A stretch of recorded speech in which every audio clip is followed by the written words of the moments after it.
So we're going to start with the second play of the game for the Giants offense. Yeah, second play of the game. We got a bunch of the opening drive here from the Giants. A good opening drive that unfortunately stalled.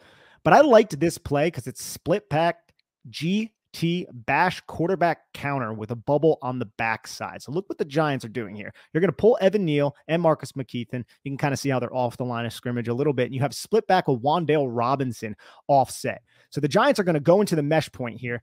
And if Daniel Jones, right now, he is reading number 10. Number 10 gets sucked a little bit too far inside, so he hands the football off to Wan'Dale Robinson with 2 lead blockers. So it's basically Wan'Dale against that safety who flies downhill and does a pretty solid job making this tackle. I just thought this was creative, and it also just kind of points to what the Giants did this entire game, which is packaged plays. And what I mean by packaged plays is there's a lot of RPOs, there's a lot of options for Daniel Jones. It's a big part of what the Giants had success with back in 2022. And here's another packaged play, because if Daniel Jones didn't like this, he could keep it. And now he's following McKethan and Evan Neal as lead blockers. But he hands the football off, and this is a good chunk play on 2nd and 5. Yeah, I love that they got Wan'Dale Robinson involved early in a different variety of ways, including here as a runner. We discussed in the offseason that could be something that comes into play. And with Barkley out, it's a good usage of his skill set. It's an excellent usage of his skill set. And if you saw on the previous, this is the same play. You had Darren Waller, because I like how you motioned Wan'Dale Robinson, but not Darren Waller. You had Paris Campbell on the opposite side with the bubble. So that's 3 options for Daniel Jones. Hand the football off, run it yourself, or throw the football to the bubble. Giants rarely throw that bubble in this context. It's typically the decision is made at the mesh point, whether hand the football off or keep it yourself. Here he hands it off. Good decision. And this is the very next play. It's a play action rollout. And this is a good job by Daniel Jones to avoid Jamal Adams. And he has Darius Slayton open here. If we look, and this isn't, I'm not killing Daniel Jones for this specific play. He has to avoid Jamal Adams. He gets Daniel Bellinger on the quick little dump off. But I think Daniel Jones is one of the best quarterbacks in the league at faking these handoffs, and he does it a lot. You see how he has that hand out there. You'll see it on the other end zone. But look at Darius Slayton at the top of your screen.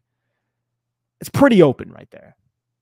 Now I don't think it's the most. I don't think he's ever looking there though. Unfortunately, I don't think so either. I believe his eyes are on Jalen Hyatt on the crosser. But the one thing is, like, Jamal Adams just came at you. So who else is in the mathematical equation to be on Darius Slayton? And it's little things like that. It's not the most egregious thing, but it's something, because a lot of quarterbacks will know, okay, that safety just blitzed. Who's on Darius Slayton? Now you have the deep safety and you have the high-low with Wan'Dale Robinson in the flat, and Daniel Jones just doesn't even see it. So it's just like, damn. And luckily he finds Daniel Bellinger here to get up a few yards. But the difference is now you're setting yourself up for what, a 2nd and 3. That's an easy first down to Darius Slayton. He makes one man miss, could be a touchdown. So little plays like that can go a long way. And a few other things about this play, like, I give Daniel Jones credit for this incredible fake. You can even see it slightly pulls Jamal Adams in instead of him driving right at Daniel Jones. That's where he deserves the credit.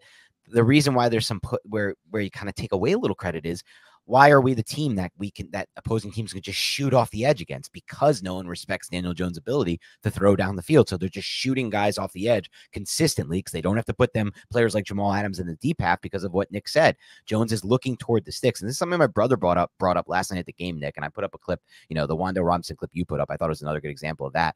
One thing I think that's a deficiency in Jones's game is when he does get out of a pocket and start to scramble, I feel like his eyes never go from high to low. His eyes are always straight toward the stick route, whatever route is near the sticks. But if he starts to read the defense high to low, and like you said, in this spot, this should be an easy read for him. He has a safety blitzing off the edge. What does that mean? Like you said, there should be an opening in that deeper half of the field on that side, where there is with Darius Slayton. So you don't want to kill him for missing Slayton here, but you also want to point out, like, he never is reading high to low. Eyes are always toward the sticks. Like, we credited him last year with doing a better job keeping his eyes forward.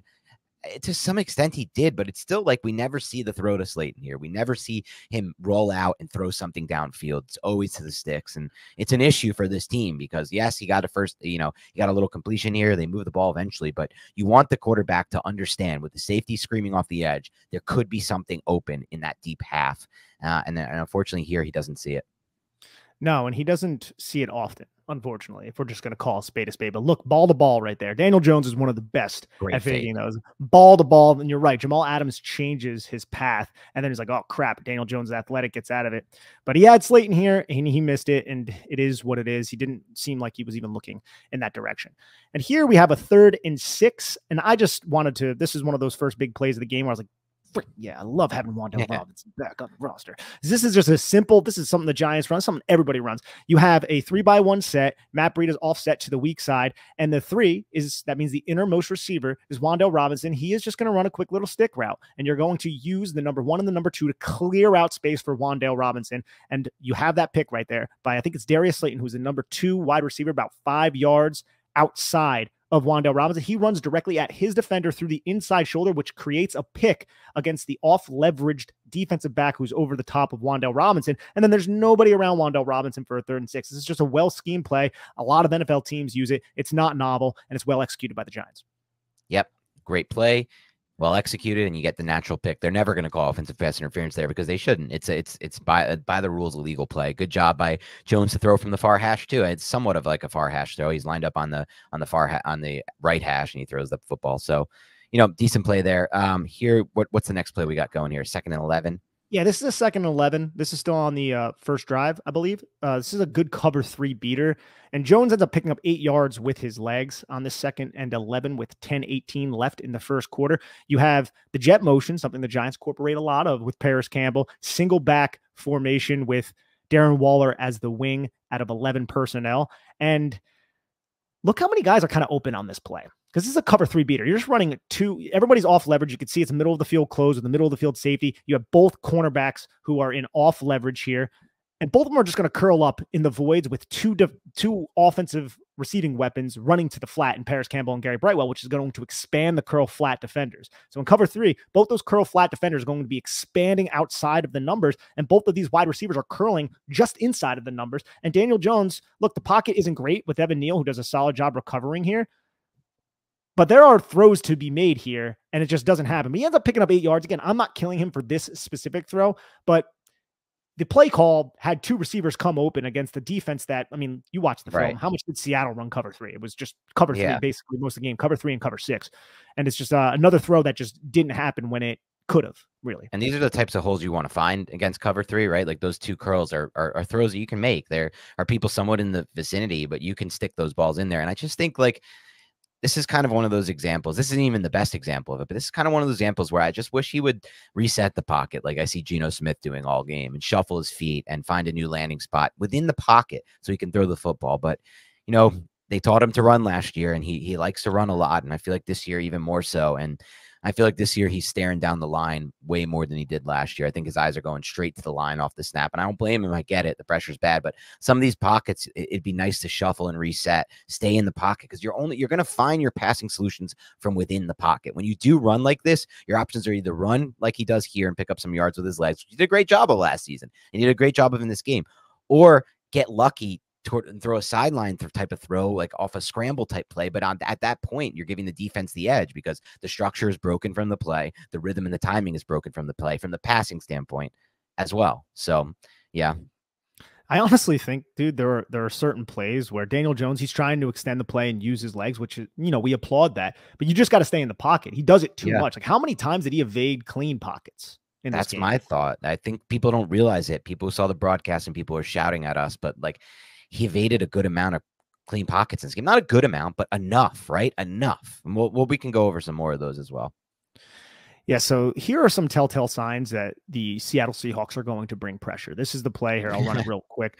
That Devon Witherspoon just sacks Daniel Jones and no one accounts for him. 5-man protection. Daniel Orlovsky did a good job breaking this down, but there are a couple points that I noticed on the tape that I wanted to highlight as well. Look at the positioning pre-snap of the Seattle defender. So you have a 3-over-3 outside of the hash, but Witherspoon isn't really getting outside. Like, look how far inside Witherspoon is, close to that hash. And then look how wide Bobby Wagner is. Bobby Wagner is on that hash. So that's such a tip-off, that Bobby Wagner. Yeah, that's like it's crazy, Nick. The thought process is, if you're the Seattle Seahawks, you want to keep 3-over-3. You want that mathematical equation to be even.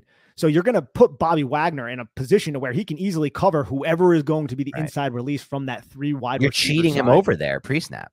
You're cheating him over their pre-snap. And if you look at Witherspoon does a solid job actually selling this. He takes steps, but his eyes just go right back to Daniel Jones, right? Daniel Jones looking in that direction, looking at the motioning. Darius Slayton, who was kind of setting up behind Wan'Dale Robinson. Like, I like that kind of action out there. It's out wide as well from the far hash.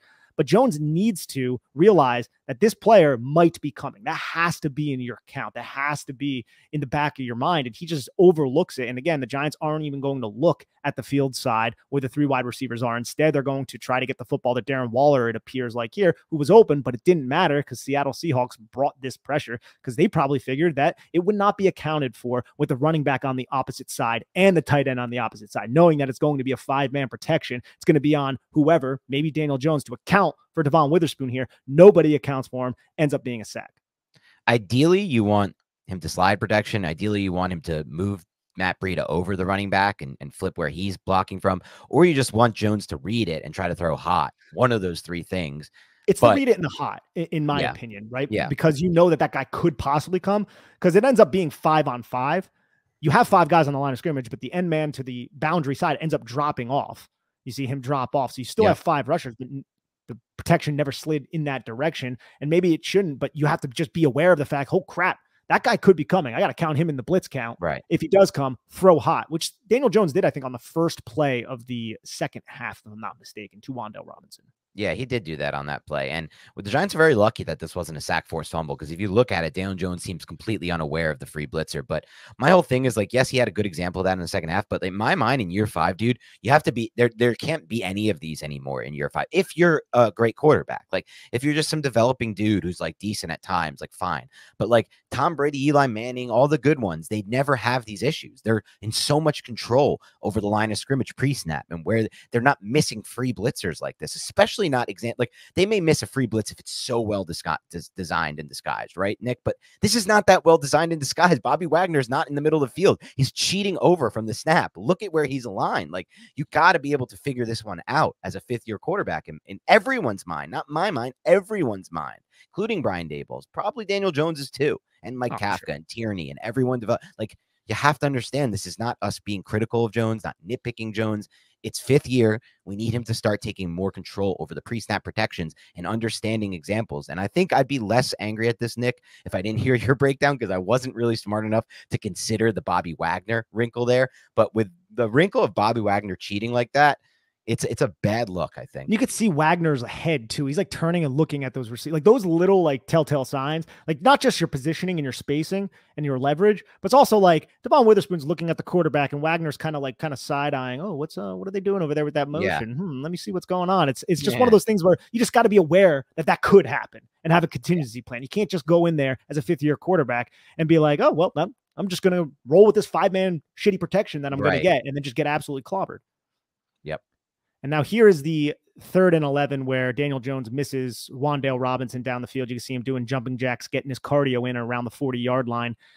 And Jones bails this pocket. And I'm wondering, like, A, why is he bailing this pocket? Because it doesn't seem like Wan'Dale is going to – it seems like he's going to take this up the field and maybe break inside, but maybe he read that Daniel Jones was flowing outside and saw where the safety is. You could see him kind of cheating between the numbers in the hash. So he broke it on the 7. And then at this point, Wan'Dale Robinson entered his break. He's on the numbers. Daniel Jones has his eyes downfield. He is running, so it's not the easiest throw, but there's space. I've seen people be like, look, Quandre Diggs is baiting him. If you put that football towards the sideline, like Quandre Diggs isn't going to get there. You don't even see him on the screen right here. Like, this is about as wide open as you're going to get as a wide receiver in the NFL. And Daniel Jones has plenty of time, even though he evaded the pocket, to release this football, to throw this football to Wan'Dale Robinson, who this underneath defenders occupied with Darren Waller. Jalen Hyatt's basically running out of bounds now on the drag route.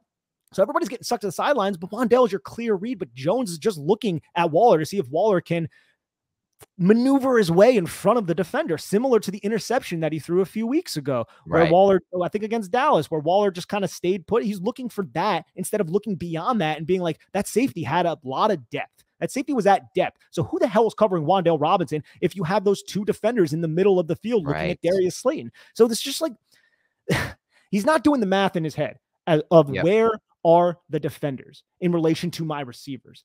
That's like one of his biggest problems is post-snap, he doesn't put together the defensive movements and the route concepts that he might know or not know is happening. But it's just so robotic for him.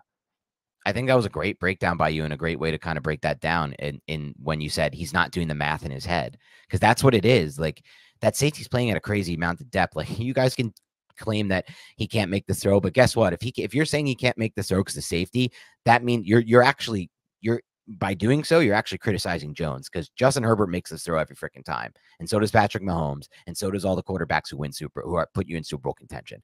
If your problem is that you think the safety is going to break on this, then you have a problem with the arm talent of the quarterback. But the issue I have is not that. The issue I have is twofold. It's one, goes back to the start of the play, man. It's him looking at the pressure. It's a 4-man pressure. The Giants do a really good job of picking up. They have a lot of guys in protection here. What do they have? 4 guys running routes, and they have 6 guys in protection here against a 4-man pass rush. If you give it a second, Daniel, the offensive line settles in here. Like, you don't need to leave this pocket. You need to stay in this pocket where you're going to have the best chance to make a throw from when you're not rolling right. And you need to let it resettle, and you need to just shuffle and reset like all the good quarterbacks do. And he did it last year better. And there's an example of him doing it later in the game that I'm going to throw up. But like, let's see it from this angle, and then I'll go back to the second part of the problem. But from this angle, like, catch the snap, he panics here. Go back to where he first panics real quick, if you can, Nick. Yeah, of course. So and I'm wondering, like, this could, like, the pocket is wide open. Everybody's blocked. Everyone's blocked. This is not a pocket to be leaving. And even if he doesn't, by the way, he can hit Slayton over the middle too. It's not just Wan'Dale. If he sits in this pocket, he can hit Slayton, who's coming over the middle as well, free. It's going to, he has to throw into the second window away from the linebacker, but this is just not a pocket to be escaping from. And I understand what people are going to say. When you get beaten down that much, when you have that much pressure, you start to see ghosts, you start to escape the pocket. That's not his fault. None of us are saying it's his fault. What we're saying is this is not going to lead to wins. What we're saying is this is not going to lead to offensive production. What we're saying is this is not good. We're not taking blame for who it is. We just don't want it to happen, because you can't win football games when you escape pockets like this. And when everybody sits there and tells us that he never had a clean pocket all game, what do you call this? What the hell do you call this? Like, this is a clean pocket. But then it goes to the second problem, Nick. When he's rolling right, every time he's looking, like you said, for Waller to win this route, he's looking at the sticks. He's never reading high to low, because if he is reading high to low, he's going to notice Wan'Dale Robinson wide open. He's going to make that throw. He's not an idiot. And maybe it's on him for not looking high to low, or maybe it's on him for what you said, the math problem of it all. Like, why is he not recognizing that there is space in that area of the field to throw the football into? Either way, you can say we're nitpicking by picking out these 4, 5, 6 plays, but in a game with this margin of error so small like this one, where the Giants defense did everything they can to give them a chance, you need to make these plays. They can't be throwaways on 3rd and 11. It's a 3rd and 11, ladies and gentlemen. A 3rd and 11 throwaway. That requires boos no matter what. Not even the fact that you have a receiver who's wide open. I get it, man. People are like, oh, well, he's like 5'7" out there. It's like, dude, I don't know if Daniel Jones saw him or not. He didn't. Don't. He must not have, but you have to understand that that's a possibility, or maybe there's a lack of rapport between Daniel Jones and Wan'Dale because of the ACL injury. Maybe. I'm trying to play devil's advocate here. But when you turn on the film and you see these misses, and it's not just a one-off, and even if it was just a one-off, you're not seeing the big plays be made either. And you brought this up a couple weeks ago, and I think it was a very astute observation from you. Like, people are like, oh yeah, Justin Herbert, Patrick Mahomes, they miss plays. It's like, sure, they make a hell of a lot of plays, though. Daniel Jones, unfortunately, you can afford to miss plays when you make plays, but when you don't make plays, you can't afford to miss the ones that you have. Exactly, man. It's unfortunate, but I would guess that, one, he's just not looking downfield. I think the eyes are just always to the sticks on these scramble plays. And until I see a bomb touchdown off of one of these, or some kind of 40-yard play or 30-yard play downfield, I'm just going to believe that. I don't know if I've seen a single one in his whole career while rolling right. I mean, you can talk about the Slayton run from Tampa. And if you find me one play or two plays, you're not understanding my point. My point is not the absolute. Maybe it's happened once or twice in 5 years, but once or twice in 5 years is the point, not that it's never. Like, it's like someone was arguing me on Twitter, Nick, and I know people don't like this, but I just find it so funny. So I'm going to bring this one time up, and I shout out to Chris and shout out to Frank, who's like, stop feeding the trolls, stop talking about them. But I'll do one thing just because I find it funny. Someone was like getting on me on Twitter because I called it an 100-yard pick six return instead of a 96-yard or a 97-yard pick six return. Like, that's literally what we're dealing with. That's the level of stupidity that we're dealing with at times, and why it's easy for us to get frustrated. But let's move on from that, Nick. You know what I have to say about that? There it is. Oh, crap. I have it on loop. No. Sorry, guys. I'm new. All right. Let's get back to the plays here, ladies and gentlemen. So on this play, I just wanted to kind of highlight it. I liked this play. It's the 3rd and 4. The Giants just kind of isolate Matt Breida with a mesh concept, and he's not in the mesh. He's releasing from the running back position to the lone tight end side, I guess it would be, because it's a 3-by-1 set. And it looks like Evan Neal is kind of back a little bit. Almost got that Juwan Taylor call, if you know what I'm saying. But it's a 3-by-1 set. And I love how Matt Breida just releases in front of the face. First, he's looking for protection. Then he just releases. And you have a mesh concept that's, I believe, one of the receivers, maybe Darius Slayton, because typically when the Giants run this, they run mesh and then they run about a curl about 5 to 6 yards beyond the mesh, who sits in between the zones. It looks like it gets kind of muddled up here, but it just creates a lot of traffic for Bobby Wagner to cover Matt Breida out of the backfield. And this is an easy conversion for the Giants. And these are the types of plays that you need, man. This is a 3rd and 4. It's big time conversion that the Giants are trying to get. Giants aren't doing anything offensively. So just run some simple concepts, mesh concept. It looks like man coverage. It's not really handled all that well. It seems like there's a miscommunication from the Seattle Seahawks because a bunch of people end up taking 2 receivers. There's 3 on them. And then there's Bobby Wagner against Darren Waller and Matt Breida. So I just kind of wanted to put this in here as well. And I wanted to highlight one thing about this play. You did a good job breaking it down. I love the hustle from Darren Waller here. Look at Darren Waller coming across the field, gets out in front of Bobby Wagner just to get him in his way and allow for some extra yards after the catch for Matt Breida. And, you know, people are questioning Darren Waller.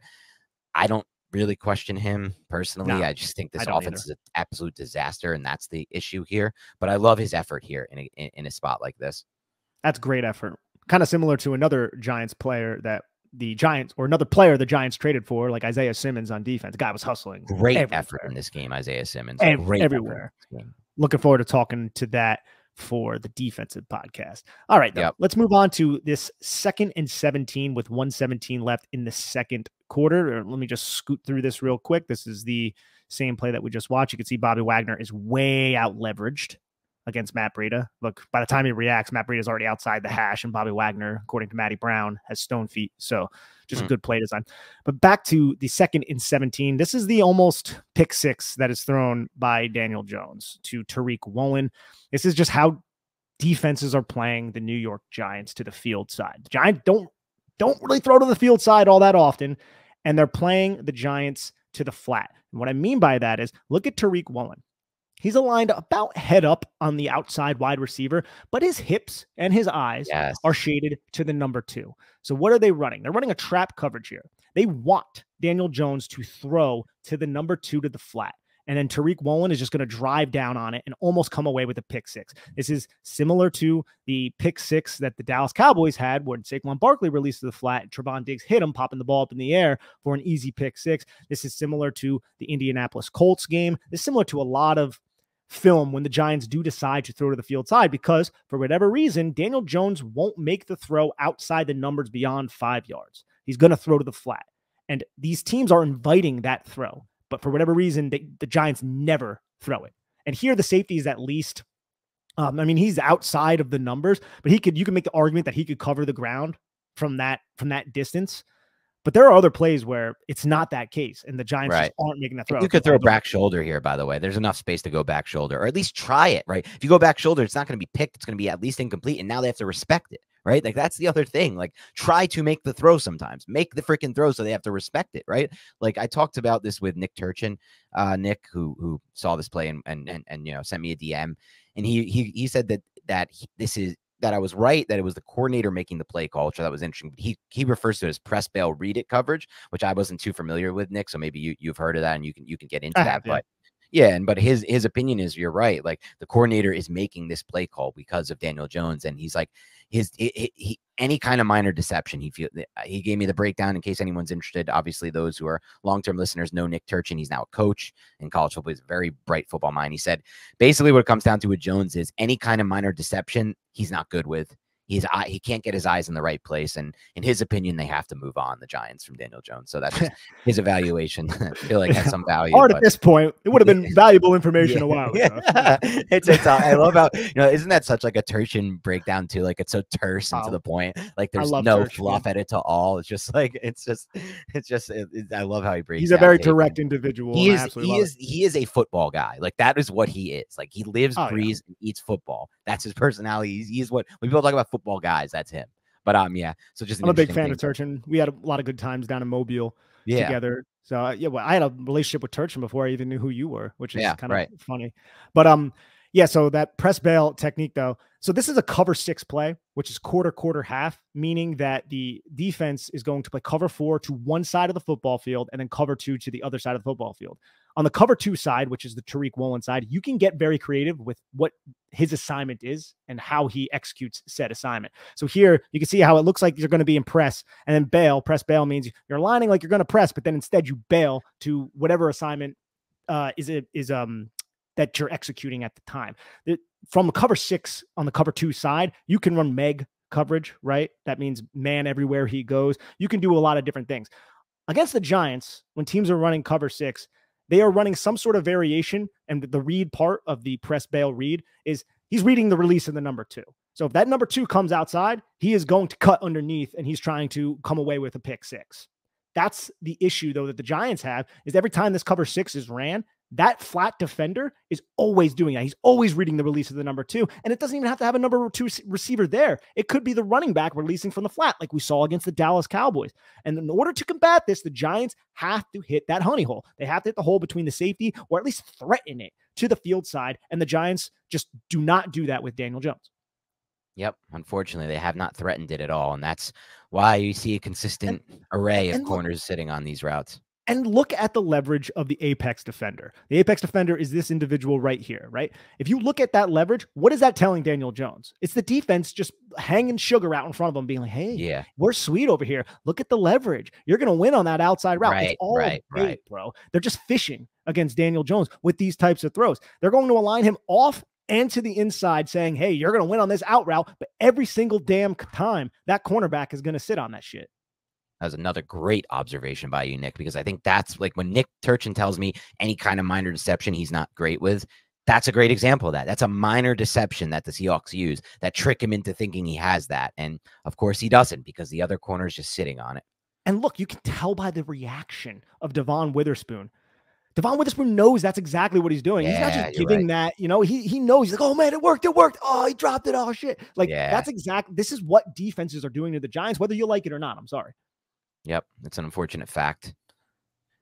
All right. Here's the brutal interception. I think I don't even play the whole thing. I think I cut it, but okay. So again, you have a 3-by-1 set. You motion Wan'Dale Robinson to be the number 1 at the snap. You're going to have the 2 inside breaking routes off pivots with the 7 coming behind. Now, the defender, who a lot of people say is in the throwing lane, and I think it is close, would be Tariq Woolen. And Wan'Dale Robinson, maybe he has to do a better job distracting Tariq Woolen, and I would say expanding this route out a little bit more towards the pylon to get Tariq Woolen away from the back pylon. Because that's your objective right here in this coverage. When you have man coverage, you have a linebacker who is inside of both the hashes. Darren Waller is on the hash, and then you have a safety. Darren Waller runs right at that safety and then just curves around. Who's taking Darren Waller if Tariq Woolen is removed from that play? Tariq Woolen could make a play on the football, but I think a very well-placed football here, it's going to be a touchdown to Darren Waller, and I think Brian Daboll would even substantiate that claim by the way he reacted, and if you want to read his lips and play that game. But instead, Daniel Jones went underneath, which is not necessarily a surprise. And I think there's just a miscommunication between him and Paris Campbell. I think Jones thought Paris Campbell was going to sit. Paris Campbell flowed to the inside. I don't know if this is a choice type route and he's reading the leverage, and Paris Campbell sells to the outside to get Devon Witherspoon to break to the outside just for him to flow back to the inside, catch it at the goal line, easy touchdown. Maybe that's what Paris Campbell thought. Daniel Jones and him were not on the same page, and ends up being an interception, unfortunately. 2 weeks ago, Nick, I saw a throw made on Monday Night Football by Matthew Stafford where he escaped the pocket, climbed the pocket, didn't escape it. He doesn't never bail. He climbed the pocket and then kept the stripe of his helmet and his eyes straight down the middle for so long before flipping his shoulder back and ripping it to Puka down the right sideline. When he kept his helmet straight down the middle of the field, Nick, it sucked up all the Bengals defenders. Now juxtapose that with this play. Look at Daniel Jones's helmet when he catches the snap. He is doing what Devon Witherspoon said he did. He's staring down the exact receiver that he's going to throw the football to the entire time, and then he's throwing the football in that direction. So when Devon Witherspoon says that, what we want to see here is some kind of like, look, I understand it's hard, but even if you just flash for a second to the Breida side before snapping back to that route, it's going to do a better job of maybe keeping Devon Witherspoon off. That probably won't, because every corner that plays the Giants now is just sitting on everything because Jones just throws everything short. And even in that sense, Nick, it's just crazy to me that Jones would continue to throw everything short when he knows and he's heard and he's seen on film that everyone's just sitting on his routes. Shouldn't that mean to him, like, light bulb goes off in his head? Let me try to bait them into thinking I'm going to throw short and then throw long. But apparently that's not an option for him, I guess. But like the point of him is like, look at his helmet, man. His eyes are just directly in that direction from the entire time. Yeah, that's a concept where you can read multiple routes off of it, but I don't even really see him check Waller too much on this play. It looks like his eyes go directly to Paris Campbell. You're right. That's what I'm thinking. Yeah. At first, I wanted to maybe give him the benefit of the doubt, say, yeah, well, it's a concept where you have a high low, so you can just look in one location. But it doesn't even look like he's looking at Waller all that much, and he just thought he was going to have Paris Campbell in front of Devon Witherspoon. One thing I wanted to highlight too on the backside, and I'm not blaming Jones for this, but maybe the Giants just should look to use Isaiah Hodgins more in the red zone. Watch Isaiah Hodgins' route here. One inside.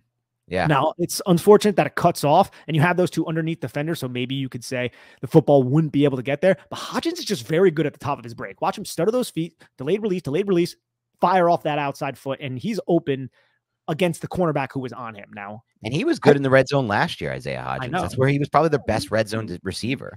He has the only red zone receiving touchdown. No, well, I guess Saquon Barkley did as well against Arizona, but that was on him in a similar type of play where it was just a slant, went inside, and then Daniel Jones delivered in the throwing window. The throwing window would be there. It would be difficult with those underneath defenders who wouldn't be flowing in that direction if Daniel Jones didn't already throw the football. So you got to take that in context. But I'm just impressed by how Isaiah Hodgins creates separation despite the fact that he's not special as an athlete relative to NFL talent. Yeah, I think that's a fair observation and a good observation. Maybe that's something they can work in. Use him more in the red zone because he was very successful for them last year there. And here's just a 4th and 5. Wan'Dale converts. I think this is probably the best throw from Daniel Jones from the far hash to the outside shoulder before that defender who got dragged upfield a little bit by that release. So you can see this is a very similar type of concept that we just broke down, Dan. Only now that defender turned his hips. You see how that defender turns his hips? That gives Daniel Jones the okay to throw the football. Because I don't think I included a play, but there was another play on film where it was a similar type of concept. Giants just trying to run stick to the number 2. And Daniel Jones saw the leverage of that defender to the outside over the number 1, and he hesitated like crazy to throw that football. And he just tried to bait and then look to the 1 to just get that defender to sink, and then he fired the football to the 2. I don't think I included that. But here you could see he's precise and deliberate with his delivery, and I think that's probably the best throw of the game from him on the outside shoulder away from Devon Witherspoon from the far hash. Yeah, I had a couple other throws that I would put in contention, but the one time he threw to, but we'll go over those.